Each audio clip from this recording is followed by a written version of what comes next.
Hello friends, welcome back. तो BRS में हमने सारा कुछ कर लिया था। लास्ट लेक्चर में मैंने आपको एक क्वेश्चन दिया था।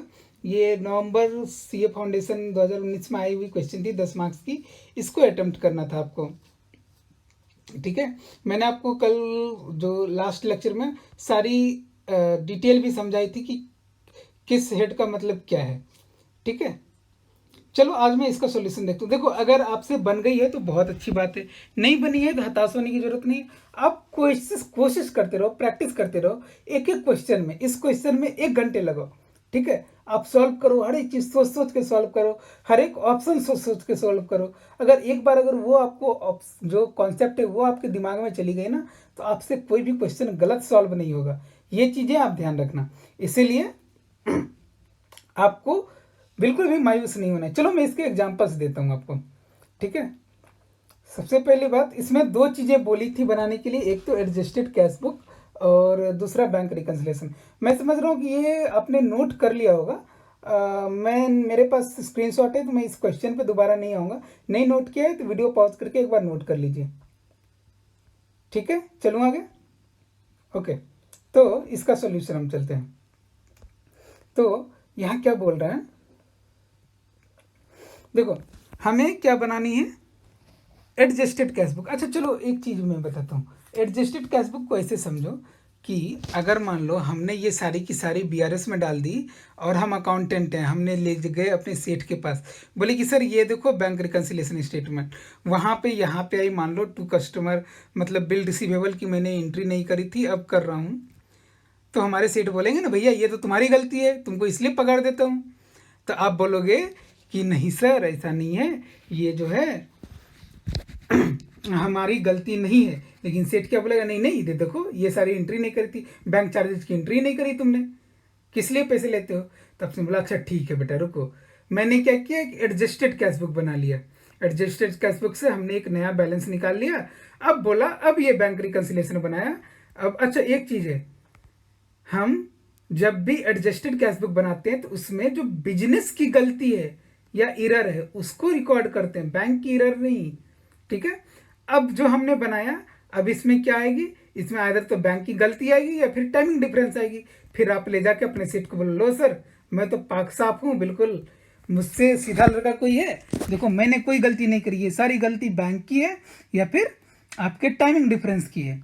तो बोला अच्छा, सेठ जी ने बोला ठीक है, चलो तुम तो अच्छे अकाउंटेंट हो, तो चलो अच्छे अकाउंटेंट बनने का तरीका हम देखते हैं। चलो जब भी आप करो ना इस तरीके का प्रॉब्लम सॉल्व, कोई भी प्रॉब्लम सॉल्व, जब एडजस्टेड कैश बुक बना रहे हो तो एडजस्टेड कैश बुक एक बना लिए और वीआरएस का भी एक कॉलम बना लिया। ये आप मान के चलो ये है ही नहीं, सिर्फ ये लिख दिया बैलेंसेज पर कैश बुक, ये आपने लिखा ही नहीं, ये अभी खाली रहने दिया। ठीक है, ये तो पता ही नहीं है। अब क्या हुआ, अब क्वेश्चन पढ़ो। सबसे पहला क्वेश्चन क्या कह रहा है कि कैश बुक का जो बैंक कॉलम है वो ओवरड्राफ्ट डिनोट कर रहा है 8,062 रुपये का। ओवरड्राफ्ट मतलब लाइबिलिटी, लाइबिलिटी मतलब क्रेडिट बैलेंस। तो हमने लिखा बैलेंस सी डी 8,062 रुपये। ये समझ में आ गई, ये पहली एंट्री यहाँ पे लिख दी। दूसरा क्या बोल रहा है, अ चेक ऑफ 11,14,000 डिपॉजिटेड, डिपॉजिटेड मतलब हमने डिपॉजिट करा था। जब आप वीआरएस बनाओगे ना तो ये भूल जाना कौन सा माइनस है कौन सा प्लस है, आप सिंपल मान के चलना प्लस ही है, सारी दुनिया बढ़िया है। तो अगर आपने चेक डिपॉजिट करा था 11,14,000 का और अभी तक क्रेडिट नहीं हुआ होगा, सोचो सोचो, ऐसे सोचो, 10 लाख 10 लाख, सारी पॉजिटिव है आपके पास, नेगेटिव सोचो ही नहीं। ये कैश बुक, ये बैंक, 10 लाख 10 लाख। ठीक है। आपने चेक डिपॉजिट करा था तो यहाँ कितना हो जाएगा, मान लो 11,14,000, तो ये 21,14,000 हो जाएगा। इधर कितना बचेगा, इधर 10 का 10 लाख बचेगा, क्योंकि आपने तो डिपॉजिट, सॉरी उल्टा हो गया ना, कैश बुक में आपने एंट्री करी होगी, बैंक में तो अभी तक प्रेजेंट भी नहीं हुआ, तो कैश बुक में ये कितना हो गया 21,14,000 और बैंक में कितना रह गया 10 लाख। तो 21,14,000 को 10 लाख बनाना है तो 11,14,000 डिडक्ट करना पड़ेगा। तो cheque deposited but not credited हमने डिडक्ट माइनस वाले में डाल दिया 11,14,000। ठीक है। दूसरा, a payment of cheque 18,000 has been enter twice in the cash book. अब ये देखो, ये बड़ा इंटरेस्टिंग है। कैश बुक में आपने पेमेंट 2 बार एंट्री कर दी, सोचो एंट्री क्या करी होगी। बैंक ने तो एक ही बार एंट्री करी है, तो गलती किसने करी है? आपने करी है। क्या गलती करी है सोचो। आपने किसी को पेमेंट करा होगा तो क्या लिखा होगा? मान लो X account debit to bank, ठीक, 18,000 रुपये। तो आपने सोचो बैंक में क्या करा होगा? X account debit to bank. ये तो एक एंट्री तो सही थी, लेकिन दूसरी भी एंट्री कर दी आपने, X account debit to bank 18,000 रुपये। तब इसको जब सही करेंगे तो क्या करेंगे? Bank account debit to X. तो बैंक में पोस्टिंग क्या होगी? टू एक्स 18,000 रुपये। समझ में आया?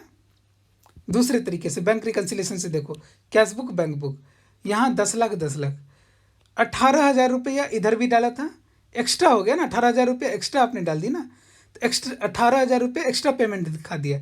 तो हम पॉजिटिव मान के चल रहे हैं, सब पॉजिटिव है। तो पॉजिटिव के हिसाब से अभी बैलेंस कितना दिखेगा? 9,99,000, सॉरी 9,99,000 नहीं, 88,000।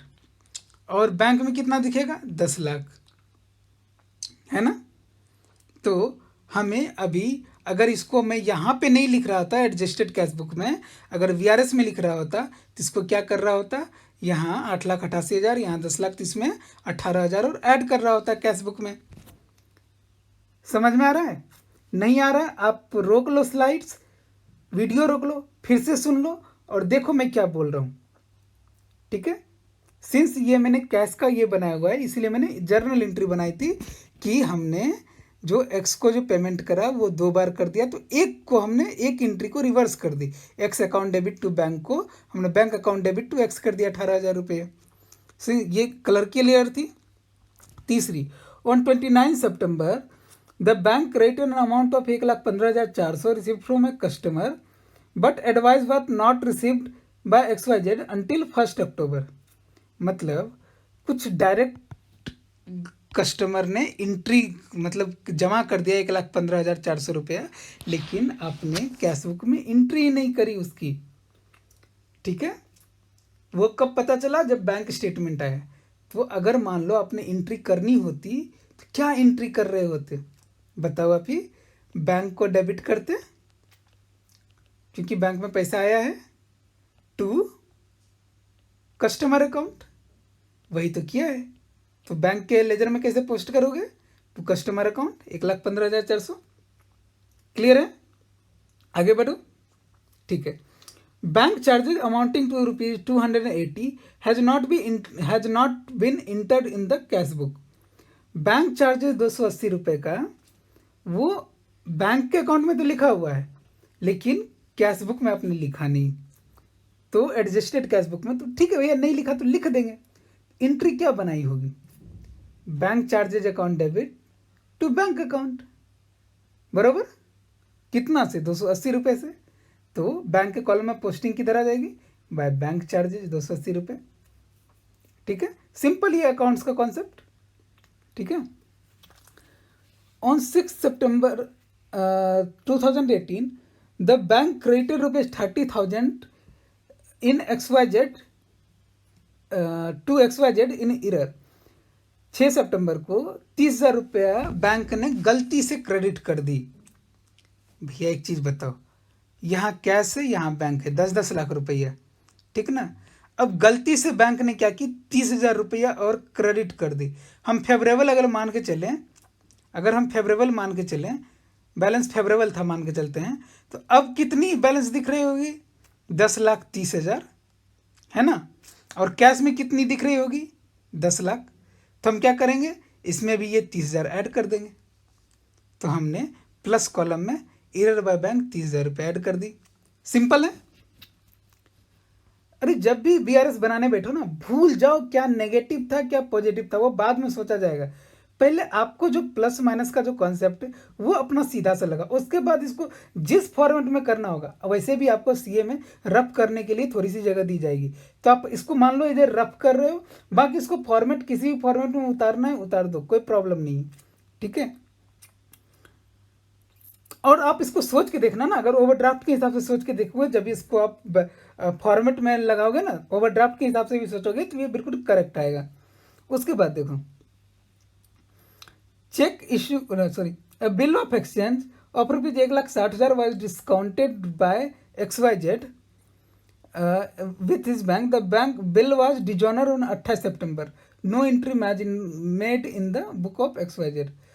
देखो इसमें क्या हुआ है, 28 सितंबर को बिल ऑफ एक्सचेंज डिजॉनर हो चुकी है, तो बैंक में तो एंट्री हुई होगी, लेकिन 28 सितंबर को हुई है तो बैंक में हुई तो इसमें भी तो होनी चाहिए थी, कोई ऐसा तो नहीं टाइमिंग डिफरेंस की है। तो ठीक है भैया, हम वो एंट्री कर देते हैं। तो बिल डिजॉनर हुई है तो मतलब क्या हुआ होगा, जब बिल डिजॉनर हुई है तो बैंक ने आपसे पैसे ले लिए होंगे ना।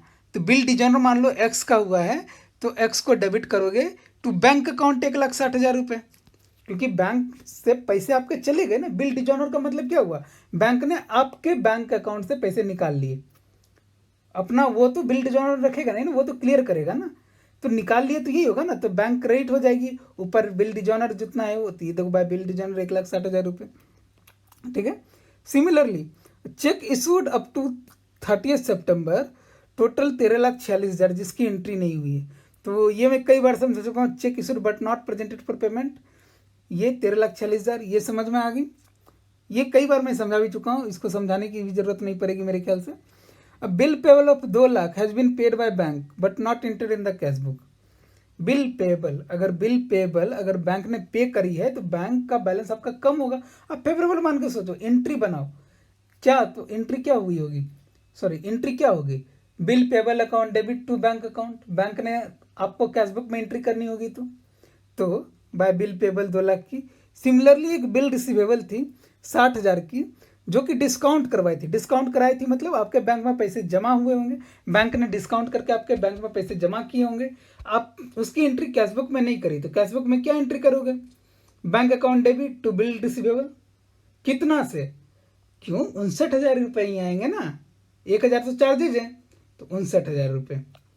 इस तरीके से इसको टोटल करके ये बैलेंस निकल गया। ठीक है। अब ये जो बैलेंस है डेबिट बैलेंस है ना यहाँ पे, तो ये क्या हुआ, अनफेवरेबल है। देखो यहाँ क्रेडिट से शुरू किया, डेबिट है तो अनफेवरेबल है, तो हमने यहाँ अनफेवरेबल बैलेंस में माइनस की तरफ लिख दिया, इसको ऐड कर लिया, ये यहाँ डाल दिया। ठीक है, ठीक है ना, ये कर लिया तो ये बैलेंस एज पर पासबुक आ गई। ठीक है, समझ में आई।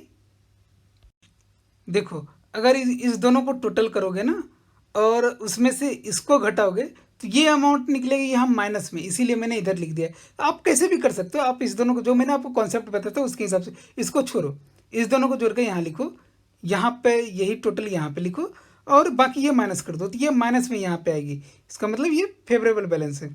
ठीक है, इसको देखो अभी ये तो हो गई एक तरीका, आपको समझ में आ गया।